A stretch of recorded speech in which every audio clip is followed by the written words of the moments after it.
continuación vamos a modificar la unidad del proyecto. La unidad del proyecto se encuentra en la pestaña Manage y se llama Project Unit.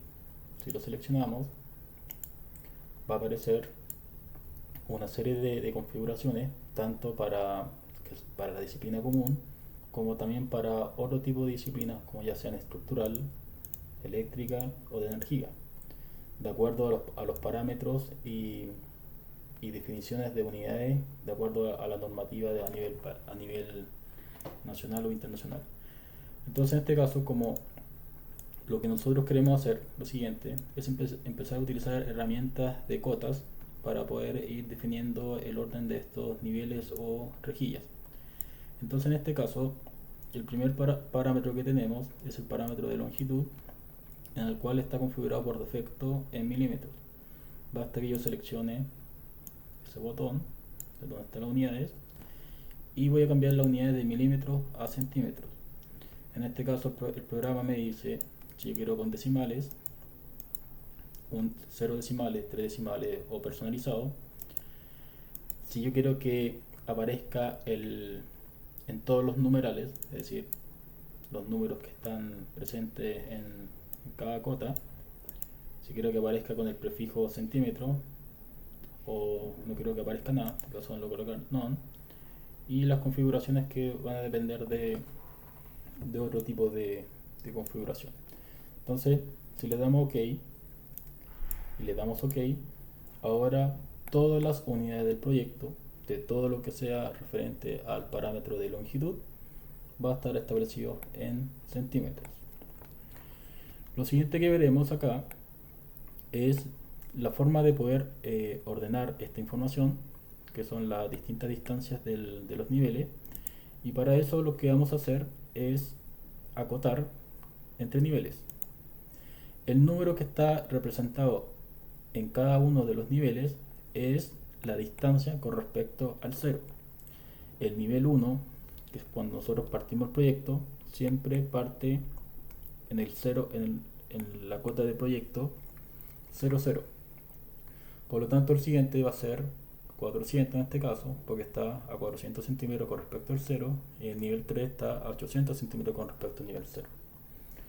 Pero si yo quiero establecer distanciamiento entre cada uno de los niveles, bastaría que yo utilizara la herramienta de cota. Este número, para cambiar este número de distanciamiento, bastaría que yo seleccione el nivel, marque el número y establezca un nuevo criterio. Por ejemplo, voy a poner 500 o 700, dependiendo de lo que ustedes quieran. Lo pueden hacer tanto desde acá, marcando el nivel y este elemento, o marcando el nivel y ajustando el parámetro de elevación que está acá. Entonces, para yo utilizar las herramientas de cota, vamos a ir a la herramienta View, o sea, a la herramienta de anotación, que es esta, y vamos a utilizar la herramienta de cota alineada, que es distinta a la cota lineal. Esta permite poder acotar distintas formas sin la necesidad de tener tantas restricciones. Entonces vamos a utilizar la cota alineada, y para alinear es tal cual como lo hemos hecho, como se crean las rejillas, los niveles. Vamos a seleccionar desde dónde quiero acotar hasta dónde quiero acotar. Cuando pasamos el mouse por un elemento, se torna de color de selección, azul. Selecciono y aparece esta definición de cota. Por lo tanto, para yo acotar a tal punto, solamente tengo que seleccionar el elemento, y para terminar la cota, mato la cota, la termino en cualquier parte de la sección del trabajo. Entonces, de esta manera ya tengo una cota definida. Entonces, la siguiente cota sería de aquí hasta acá, la siguiente de aquí hasta acá y acá.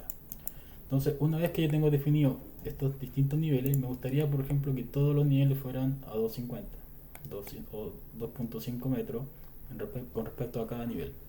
Entonces, para yo utilizar esta distancia para poder definir esta altura, por ejemplo, o lo cambio directamente desde acá, pero la siguiente acá tendría que empezar a sumar 250 más, que serían los 500. Pero si no quiero estar sumando siempre desde el cero, puedo utilizar esta cota como referencia. Entonces, para modificar esta cota no la puedo cambiar directamente acá, porque esta cota está asociada a un elemento que son estos niveles. Para modificar esta cota, lo que tengo que hacer es seleccionar qué nivel el que quiere ajustarse, y luego la cota se torna de color azul el número, incluso el número disminuye su tamaño. Entonces, seleccionando el nivel, puedo ahora seleccionar el número y darle la cota que corresponde, 250. En este caso lo mismo.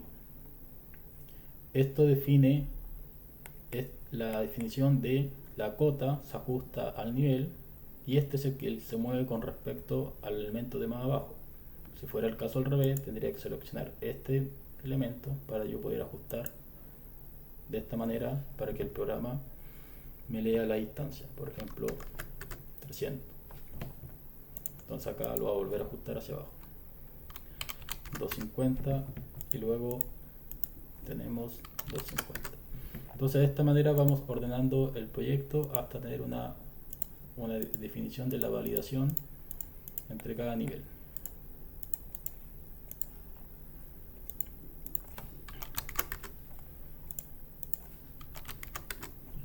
Entonces de esta manera ya tenemos ajustado todos los niveles.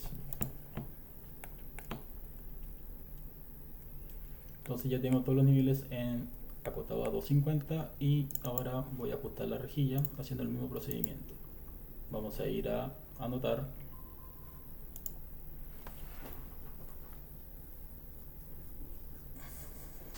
Vamos a ir a anotar.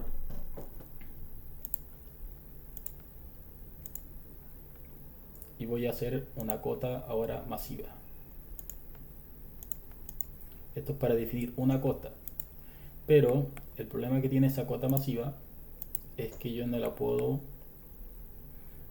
es como es completa, no la puedo modificar rápidamente, fácilmente. Para poder eliminar una cota bastaría que seleccionara este botón que dice editar línea y suprimir la última cota. Solamente tendría que seleccionar hasta dónde cerrar, y aquí de luego marcar en el espacio en blanco para poder definir eso. Entonces tenemos los dos tipos de cotas, que es una cota masiva y también la cota unitaria. Entonces las rejillas se ajustarían de la misma manera. Por ejemplo, lo voy a ajustar todos a 500.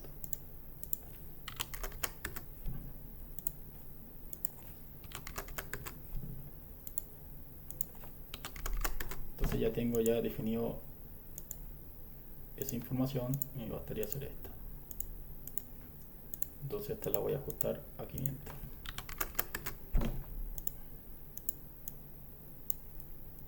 Las cotas tienen la facilidad de poder arrastrar para poder emplazarla en otro lugar. Ya, entonces una vez que tenemos definido todo esto y tenemos la información importante, bastaría empezar a utilizar las herramientas de modelado, la cual nos va a permitir, por ejemplo, transformar este proyecto a información a las entidades que correspondan. Por ejemplo, dibujar, modelar la entidad de muro, puertas, ventanas, cielos, techos, etc. Esta es la definición básica para empezar. Otra información básica, que si nos vamos a la matriz de roles, o sea, la matriz de entidades, BIM, en la tabla de la pestaña proyecto dice, según el NDI del proyecto, qué tipo de parámetros deberíamos utilizar. Por ejemplo, si estamos en una fase de anteproyecto, tendríamos que tener estos TDI a considerar y estos parámetros a configurar. ¿Cómo nosotros vemos estos parámetros dentro del proyecto? Tenemos que, primero, para definir la información del proyecto, la información del proyecto se maneja a través de la pestaña de Manage. Entonces, en esta pestaña tenemos la configuración de la información del proyecto y la configuración de los parámetros. Estas herramientas las vamos a ver cuando empecemos a ver temas de familia o de tablas de planificación, etc. Pero en este caso vamos a configurar la información del proyecto.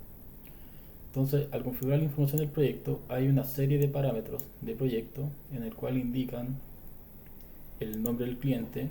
Por ejemplo, el nombre del cliente es VM. Esto está ubicado en tal dirección. Incluso usted seleccionando el botón este de los tres puntos permite establecer una dirección de la VM. ¿Cómo se llama su proyecto? Va a ser proyecto de la clase 02.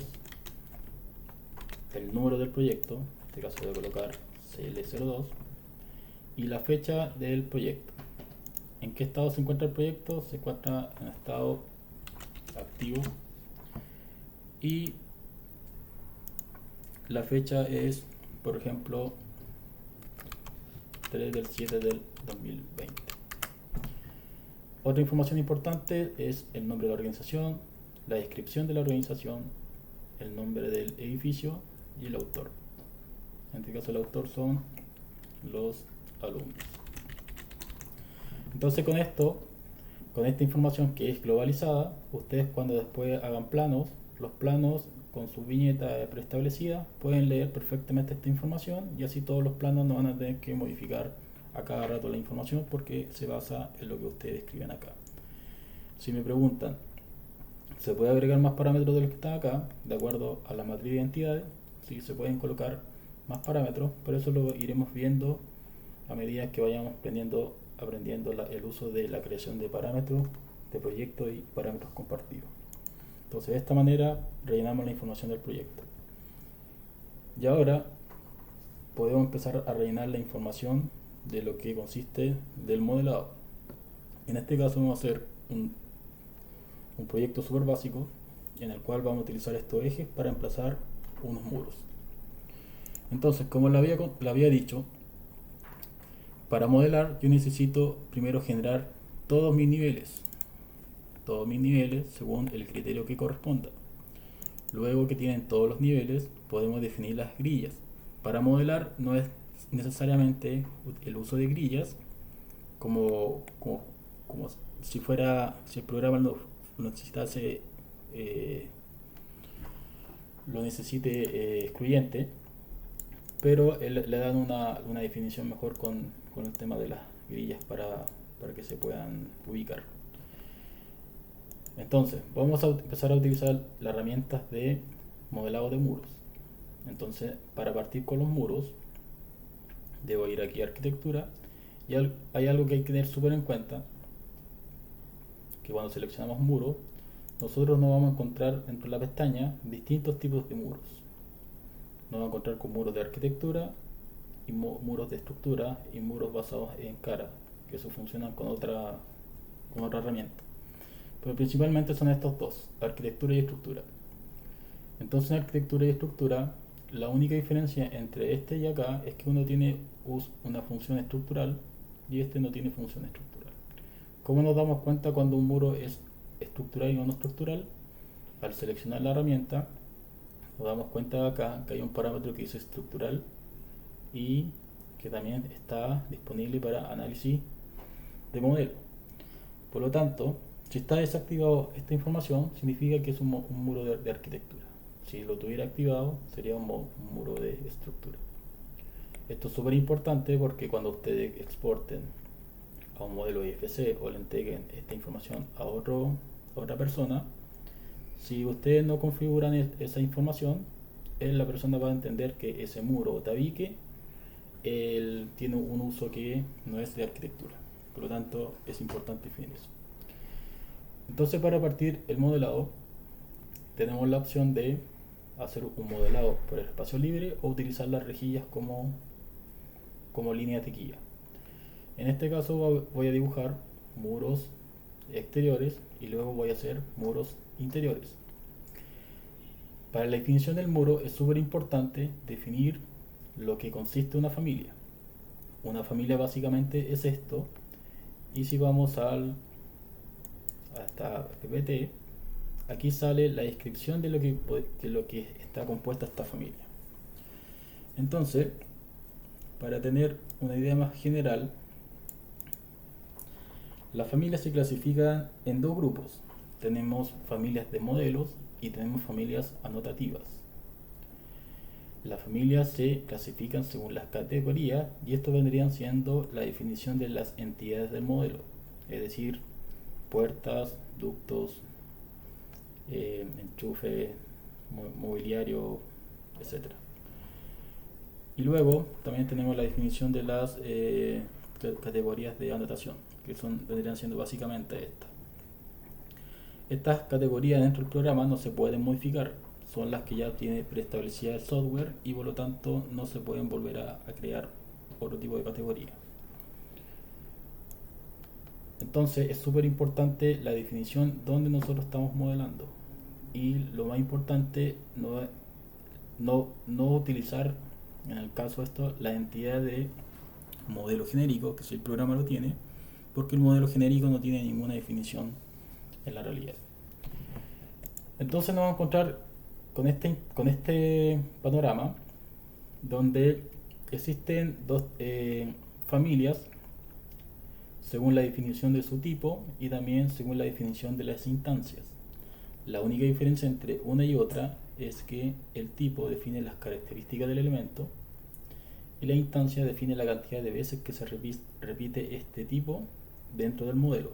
Como vemos aquí el ejemplo, yo tengo 13 instancias del muro generic 200 milímetros y tengo una instancia del muro generic 250.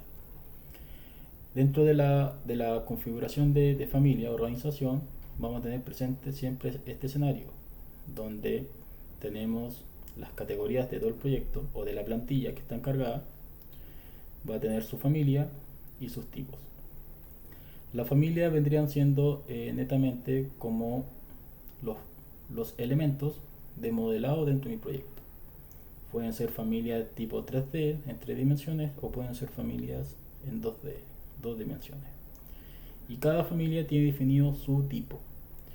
La definición del tipo depende netamente de cómo fue creado este bloque, ya sea si es un bloque paramétrico o es un bloque que no tiene parámetros de modificación, que lo iremos viendo enseguida. Y siempre nos vamos a encontrar con este escenario. Cuando nosotros seleccionamos un elemento, vamos a tener primero la primera definición, nos va a dar el nombre de esta familia, que vendría siendo la puerta. Después tendríamos el tipo de esta familia, que sería la segunda línea de texto, y luego nos va a indicar la categoría y la instancia entre paréntesis. Entonces esta es la definición de cómo ustedes pueden rastrear rápidamente una familia. Dentro de las familias tenemos familias de sistema, que son familias que tiene el programa como herramientas que no se pueden cargar y solamente son familias que que necesitan una herramienta para su creación directa. Tenemos familias cargables, que son familias que ustedes pueden crear desde plantillas de estas mismas familias, y tienen familias también modeladas in situ, que son familias que no son ninguna y la otra, ya que ustedes pueden modelar una forma dentro del modelo, pero esa forma queda en el proyecto, no se puede traspasar a otros proyectos, salvo si copian ese elemento como tal. Por lo tanto, es necesario definir este tipo de familias, que es lo que vamos a hacer a continuación, y también las familias cargables, que vendrían siendo su biblioteca de bloques de proyecto. También tenemos familias que contienen host y otras que sí tienen host, o sea, sin host y con host. El host más que nada hace referencia a dónde se posiciona este elemento, si el elemento se va a posicionar en los niveles o se van a posicionar en los techos, los muros, en cubierta, etc. Es donde lee la información cuando usted identifique cierto elemento. Entonces vamos a partir acá con la familia de muro, que dije arquitectura, muro. Entonces yo, viendo la información que acabo de mostrar, tendríamos una definición que esto es un sistema de familia, basic wall. Luego tenemos el tipo, que se llama generic 200 milímetros, y la categoría es wall. Hasta el momento no tengo ninguna instancia entre paréntesis porque yo no he modelado nada. Para modelar muros en arquitectura es importante definir de dónde parte mi muro, la base del muro y hasta dónde va a llegar mi muro. Si lo dejamos tal cual como está acá, va a pasar esta situación. Significa que va a modelar en altura, es decir, hacia arriba. No tiene ningún nivel en el cual nosotros vamos a llegar. Por ejemplo, si yo quisiera el nivel 2, en este caso el programa, si yo no le digo si que quiere llegar al nivel 2, el programa me va a tirar a una altura de 800 centímetros con respecto al nivel 1. En este caso, siempre esa altura es con respecto al plano que estoy trabajando, que en este caso es el nivel 1. Por lo tanto, yo partiría modelando, tal cual como lo hemos hecho con la otra herramienta, un punto de inicio y luego un punto final. Si la herramienta sigue activa es porque tenemos ese botón Chain, que es cadena, para que la herramienta siga modelando. De lo contrario, tendría que hacer de nuevo un clic y otro clic final. Entonces, de esta manera ya tenemos modelado nuestro muro de 800 centímetros. Entonces, en esta planta, nosotros estamos como modelando la información en una planta, pero en realidad lo que estamos haciendo es una modelación en 3D.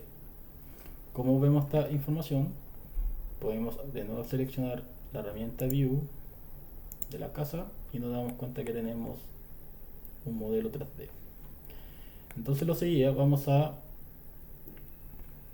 definir las características de esta vista para que me muestre los elementos con otro nivel de grafismo.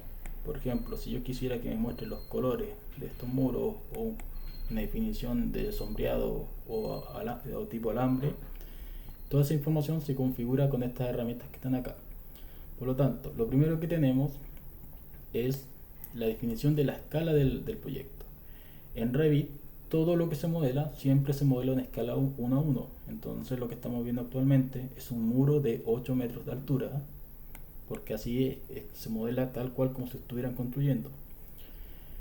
Entonces nosotros podemos ir cambiando la escala y el proyecto, el modelo sigue midiendo sus 8 metros, solamente que la representación de esta vista está ajustada a la escala 1:50. Eso es cuando nosotros queramos pasarlo a plano o documentar. El siguiente botón nos muestra lo que le había diciendo. Si queremos ver, identificar los elementos de modo alambre o modo shade, colores consistentes o realísticos, que finalmente muestra si es que estos muros tuvieran algún material, me mostraría el material de este elemento. Y luego tenemos el Ray Trace, que al fin y al cabo utiliza la tarjeta de video para hacer un renderizado en tiempo real. Si tiene un modelo muy pesado, esta cuestión va a consumir mucho recurso del computador y al fin y al cabo se va a demorar mucho, porque va a depender netamente de la configuración de su tarjeta de video. Tenemos las siguientes propiedades, que son la configuración del sol, la configuración de sombra, que lo vamos a ver en otro momento. Tenemos herramientas como la vista, para que, por ejemplo, si esto yo quiero documentarlo algún día, basta que active esa ampolleta y yo puedo modificar la sección. Todo esto para que ustedes puedan después pasarlo a plano, definir como la ventana de corte. Y el otro lo que hace es descubrir lo que está fuera de ese recuadro. Todo lo que está en exterior, para eso sirve este botón. Y ese es para apagar o prender el cuadro este. Tenemos herramientas también que tienen que ver con bloquear esta vista 3D, porque esto es para documentar una isométrica, y con esto lo podemos bloquear. Le damos un nombre y se bloquea la vista, y así después yo no la puedo, de esta manera no la puedo rotar, etcétera. Entonces con esto, con el candado, lo vuelvo a soltar. La herramienta de lentes sirve para poder insolar un elemento. Por ejemplo, quiero trabajar solamente con ese muro, basta que seleccione los lentes y le diga insolar elemento, y solamente aparece el elemento que yo seleccioné, y para poder resetear esto bastaría que vuelva a resetear lo que acabo de hacer para que me vuelva al modo original. Y lo que está acá en la ampolleta es cuando ustedes ocultan elementos. Por ejemplo, voy a seleccionar este muro, voy a darle botón derecho y voy a ocultar el elemento en la vista. Cuando yo selecciono esta herramienta, solamente se oculta en esta vista, solamente en esta vista, y no en las otras vistas que pueden ser los cortes o las plantas. Todo lo que yo configuro en esta vista va a quedar en esta vista que se llama 3D. Para poder traspasar esa misma configuración a los otros niveles o secciones o elevaciones, tendría que configurar plantilla de vista. Eso también lo vamos a ver cuando veamos documentación. Entonces, si yo ocultase este elemento, pasaría esto. Como después yo lo busco para poder restablecer esto, con la ampolleta me revela todos los elementos que están ocultos. Y en este caso me revela ese elemento. Por lo tanto, para volver yo al modo original, bastaría que seleccione el elemento que está oculto, porque automáticamente me lo selecciona con un color similar a esta ventana, y todos los elementos que están en gris es porque no están ocultos. Entonces lo selecciono y le doy un hide element. Cuando ya tenemos el modelo en modo gris, basta que yo seleccione toda la ampolleta y ya tengo mi elemento revelado. Eso en cuanto a las herramientas que están acá. También tenemos herramientas que tienen que ver con estas que están acá al inferior derecho, que esta más que nada es para poder poner candados a los distintos elementos, pero de manera globalizada. Por ejemplo, si estuviéramos trabajando con link, si yo selecciono ese botón y cuando pase el mouse por un link, no me lo va a seleccionar porque está bloqueado la selección. Al igual que los elementos que están bloqueados con un pin. Por ejemplo, si este mismo elemento yo lo bloqueo para que nadie pueda mover, tengo que seleccionarlo y utilizar esta herramienta que está acá, que dice pin, y de esta manera aparece un símbolo de un pin que significa que este elemento está bloqueado y yo no lo puedo correr. Entonces esta herramienta que está acá, si usted la selecciona, cuando yo pase el mouse por acá no me va a seleccionar el elemento porque bloquea la función de que no se puede seleccionar ningún elemento que esté bloqueado. Entonces, para que yo pueda volver a seleccionarlo, tengo que sacar esta herramienta, seleccionar el muro y sacarle el pin, eliminar la función de pin, que no es esta X porque esta es para borrar el muro. Para borrar, ustedes pueden seleccionar el elemento con la tecla suprimir, borran, o si no, seleccionan el elemento y apretan esa X y se borra también. Entonces, para el tema de los muros, si nos damos cuenta, esto está así. Entonces, ¿cómo yo opero una vista de 3D? Para operar una vista de 3D, tienen que hacer la combinación entre la tecla Shift, que es la tecla que tiene una flechita que está abajo de la mayúscula, es la tecla que tiene una flecha,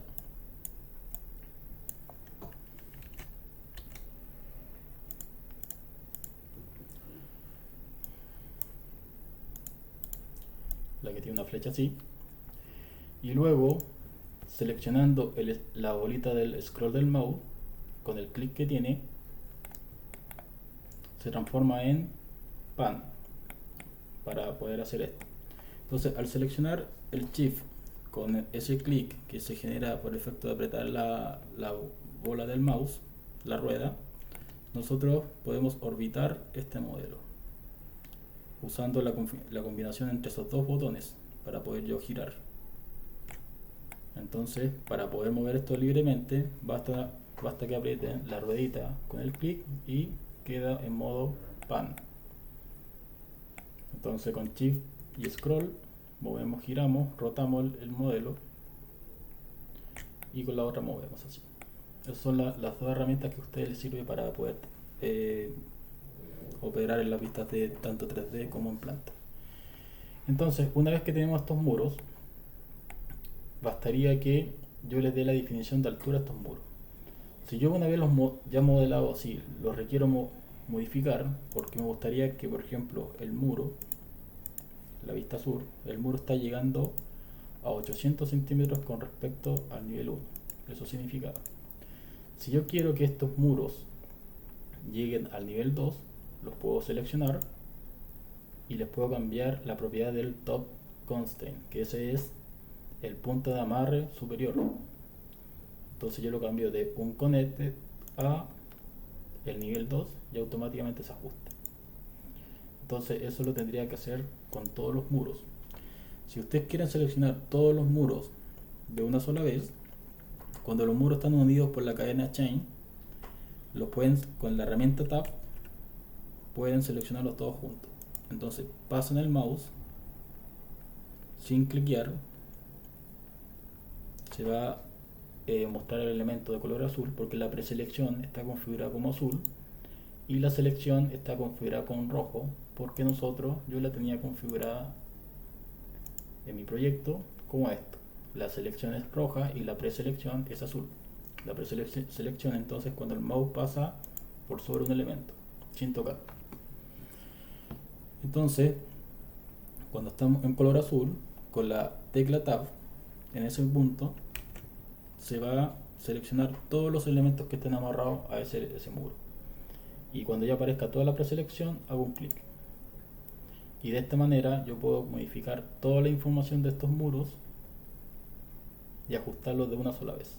Entonces el parámetro Tones Constraint está en blanco porque ya hay un muro que tiene otra configuración y por lo tanto el programa dice yo no te puedo dar ninguna información acá porque todos los muros tienen una configuración distinta en el Tone Constraint.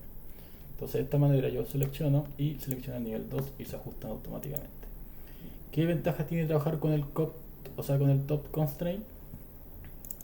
Es que por ejemplo, si yo modifico el nivel 2, también se modifican mis muros. Si yo lo hubiera trabajado como un connected y lo dejo en 250, el muro no sube con respecto al nivel. Por lo tanto, lo recomendable es siempre trabajar los muros, sobre todo los muros perimetrales y los muros tabique, asociados a los niveles, ya que cualquier modificación del proyecto, ya sea de cambio en la altura de los niveles, prácticamente los elementos están amarrados a esto y es más fácil, se modifican automáticamente por arrastre. Así que esa es la recomendación. Entonces en el nivel 1 tenemos esta información. ¿Qué tendría que hacer yo ahora para trabajar en el nivel 2? Si yo quiero modelar algo en el nivel 2, tendría que irme al nivel 2 y modelar nuevamente. Entonces es como que si nos estuviéramos cambiando de plano de trabajo. Entonces ahora fíjense acá que el base constraint, que es la base desde donde parte, configurado en altura, yo automáticamente acá ahora puedo definir que esto va a llegar al nivel 3, que es el nivel siguiente que está arriba. Y se bloquea un connected height, se bloquea porque ya está definido por nivel. Y basta que haga de nuevo el modelado en el piso 2. Entonces ya tenemos los dos niveles. La ventaja que tiene trabajar por niveles es que cuando ustedes realizan una cubicación, esta cubicación la pueden sacar por niveles. Entonces ya tendrían información asociada a esto. Y eso es una ventaja al momento de realizar una cubicación. La otra cosa importante es que el programa, cada vez que ustedes modelan, dependiendo de las familias que utilicen, aparecen estos parámetros de dimensión. Estos son los parámetros básicos de dimensión y les permiten poder automáticamente el programa calcula internamente el área, el volumen y la longitud de este muro. Entonces eso automáticamente pasa a las tablas y ya tienen las ubicaciones automáticas de su modelo. Entonces, si ahora yo quisiera algo súper importante, por ejemplo, tengo el caso donde tengo mi muro, pero mi muro tiene este nombre genérico. Dentro de los modelos BIM, ustedes tienen que definir las entidades BIM. Por lo tanto, si nos vamos a la matriz de entidades, de la matriz de entidades de plan BIM, y nos vamos a la pestaña de muros, el plan BIM o el estándar define qué información tiene que tener un muro. Si nos damos cuenta, la información que yo le acabo de dar, el largo, el ancho, el alto, el volumen, vendrían siendo la información del NDI 1 para las propiedades físicas del elemento. Para la definición del TDI C, del tipo de información C, necesitan las propiedades geográficas y localización del elemento. Por lo tanto, debemos definir el parámetro de uso exterior, la posición, las restricciones y el código de restricción. Son los parámetros que ellos solicitan para esto. Entonces, lo que tienen que hacer es que todos los modelos tienen que cumplir con este estándar, y eso es lo que el revisor BIM va a revisar cuando ustedes realicen su modelo. Los requerimientos de costo: costo conceptual, unidad de costo y costo futuro. Toda esta información se puede crear en el modelo, y se puede parametrizar esta información, ya sea de parámetros de tipo text, números, etc. Esa información la vamos a hacer cuando veamos el tema de la familia. Pero lo importante es esto: cómo ustedes identifican los NDI dentro de un elemento. Por lo tanto, como ya tenemos un NDI, ya tenemos las propiedades básicas de un elemento. Por lo tanto, ya tenemos una definición de nuestro modelo nuestra entidad en un NDI tipo nivel 1. Si nos damos cuenta, en un NDI tipo 3, incluso acá sale la descripción, se modelan elementos de muro al tamaño y forma específico del diseño. Se considera un espesor general representativo de revestimiento exterior y estructura, hilación, etc. Entonces, ¿cómo nosotros damos esta información a un muro para considerarlo como un NDI 3? De partida, lo primero que tenemos que definir es el tipo. No podemos trabajar con este muro generic 200. Entonces, lo que yo voy a hacer yo acá, voy a seleccionar el muro, voy a editar el tipo con este botón que dice Edit Type, y luego acá yo voy a duplicar. Entonces nos damos cuenta que esto es una familia de sistemas de Basic Wall. El programa ya tiene muchos muros creados por defecto, y estos son porque la plantilla de arquitectura ya venía creada con esto. Eso quiere decir que no son únicamente los tipos obligatorios de utilizar, incluso los pueden hasta borrar y utilizar solamente sus muros. Por ejemplo, en este caso vamos a generar el muro de hormigón. Entonces vamos a duplicar, porque el programa no tiene la manera de crear nuevo, sino que yo tengo que partir de uno básico, y parto de este genérico porque el genérico no tiene nada. Entonces vamos a duplicar y vamos a definir el tipo de este muro. Este muro se va a llamar muro de hormigón armado, por la sigla hormigón armado HA, y vamos a definir el espesor es de 30 centímetros.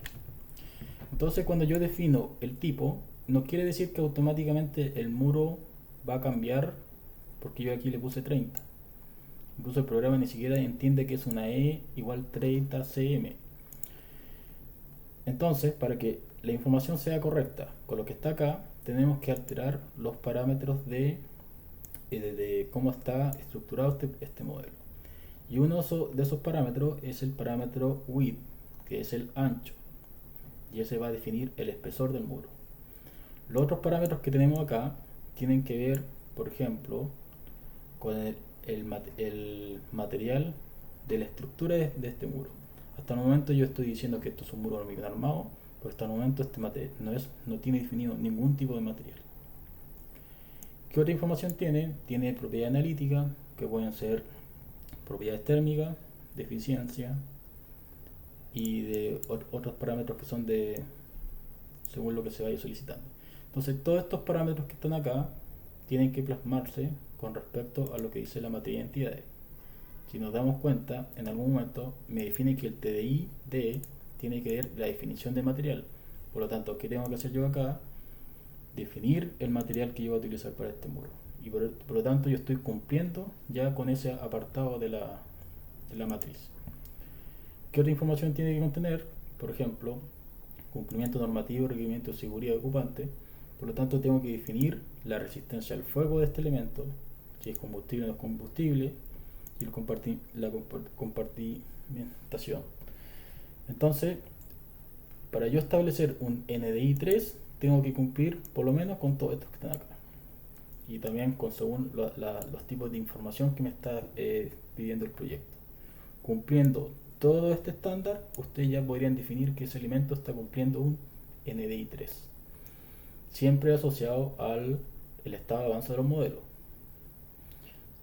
Si ustedes están en un estado de avance de diseño básico,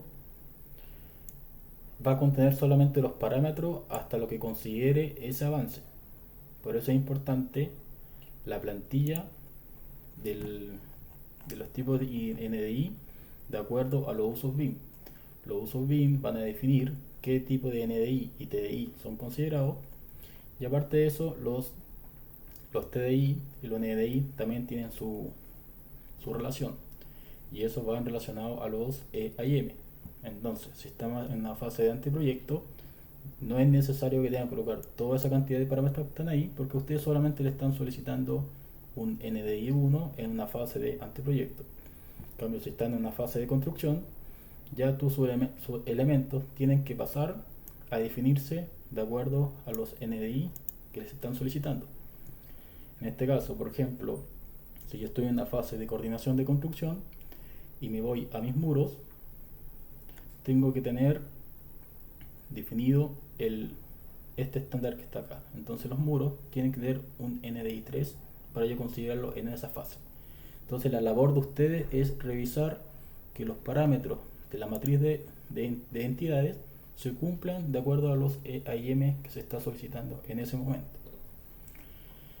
Idealmente, cuando el proyecto ya está en una fase ya de prácticamente de detalle, o se esté cumpliendo las fases del proyecto, usted tiene la labor de revisar que estos parámetros tengan la información correcta y la información y el contenido real de lo que se está trabajando, al igual que los parámetros de IFC, etc. Por lo tanto, de esta manera ustedes van metiendo la información. Eso lo vamos a ir viendo cuando veamos el tema de la parametrización.